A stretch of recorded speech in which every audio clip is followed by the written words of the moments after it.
There's not a chance that Anthony Joshua is not going to just lose the weight beforehand.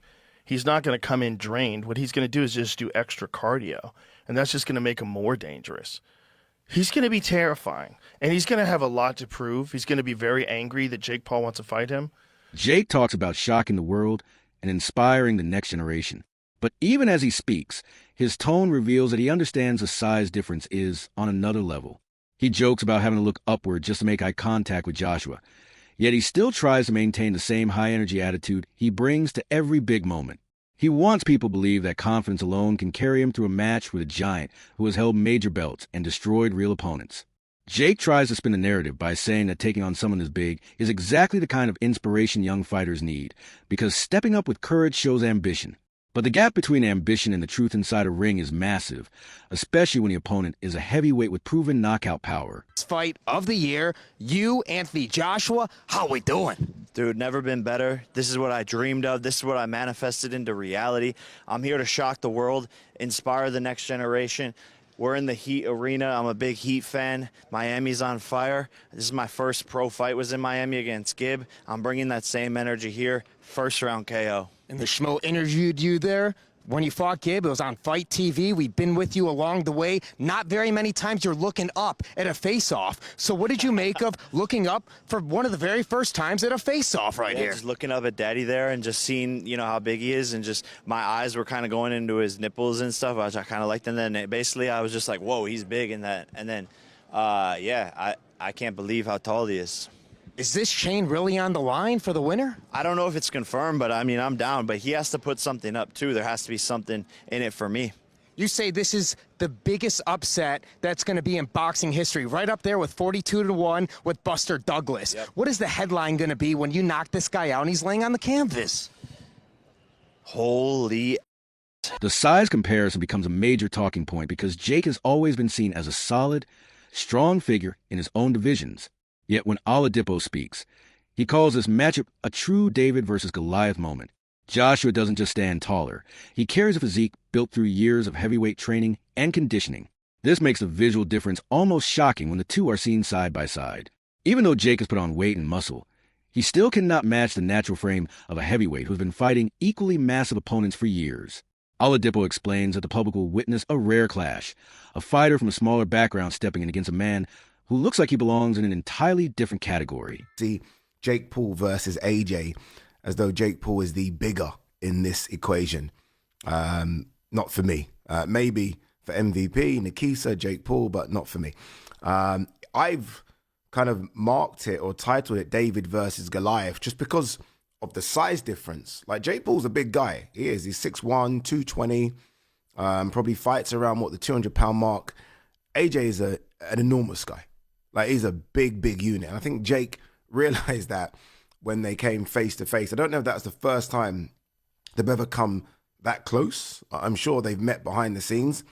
But I think there was a realization from Jake Paul, like, fuck, this is a big dude.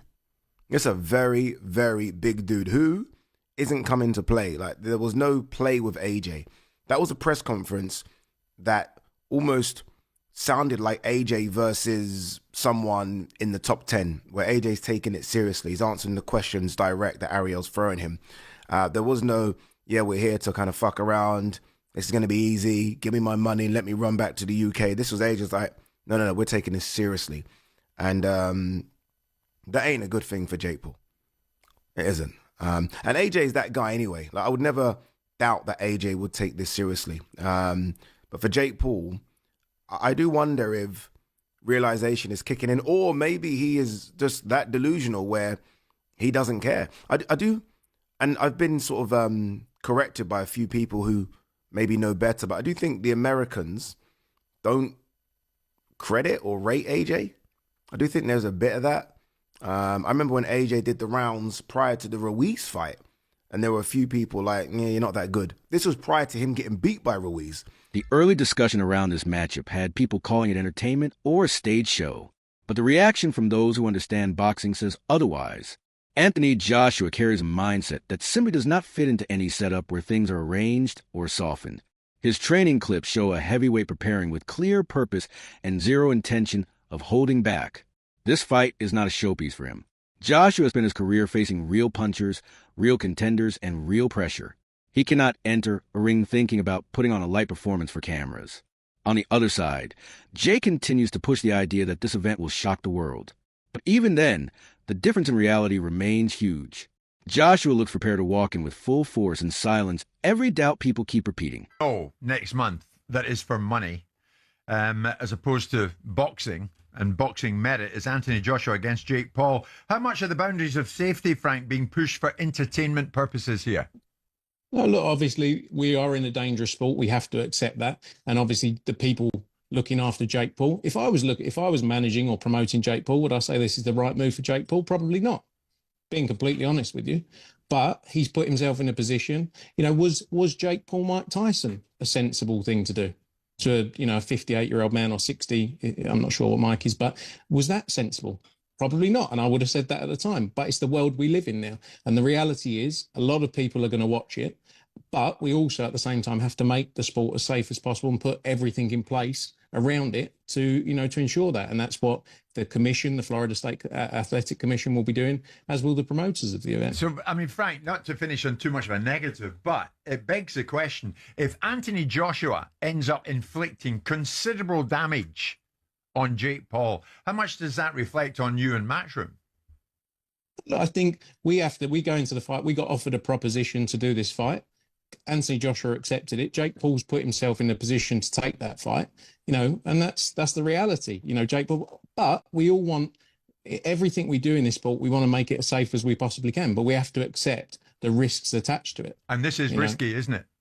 Yeah, look, it is risky. I think Jake Paul's crazy. I think he's delusional, but respect to him for doing it. And he's getting a load of money. And Frank, sorry, just to silence all the doubters here, a lot of people saying this can't be real, Anthony Joshua going in there, it must be an exhibition, or Anthony Joshua's it's going to be choreographed and Anthony's going to carry him through a couple of rounds.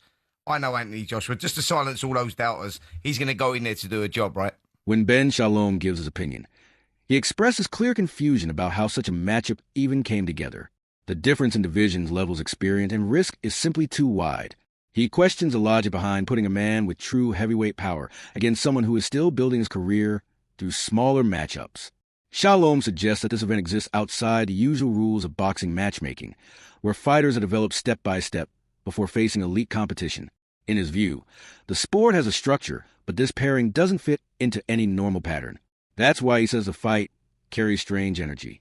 He wonders what the actual goal is, because Jake is facing a man who can hurt him in ways he has never experienced. Look, it's not boxing, so I credit to them and what they're earning and everything around that, and it's almost quite unbelievable that it's happening. But what can I comment on? Like, I'm a boxing promoter. You're talking about a YouTube cruiserweight fight. It doesn't make sense to me. I've got no comment on it, but it's an unbelievable spectacle, and they're going to make a lot of money.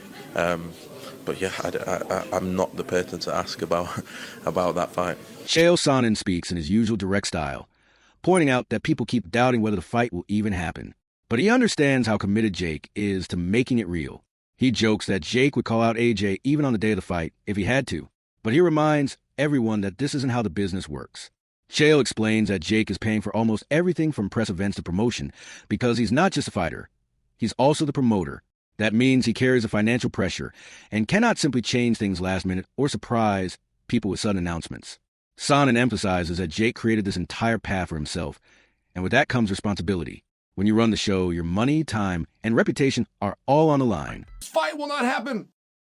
Jake Paul will call off the day of the fight if he has to. But he will not fight Anthony Joshua. Now, that's all fine. That stuff is all fine. It's just, it never goes away. There's no ability to make that stop. There's nothing you can do. There's always the new fan coming in. There's always the new fan, and there's a piece of the psychology, which is always talking about themselves. If they ever, hey, well, you think this guy would take this fight? It's only on a week's notice. Whatever that answer is, they're telling you what they would do.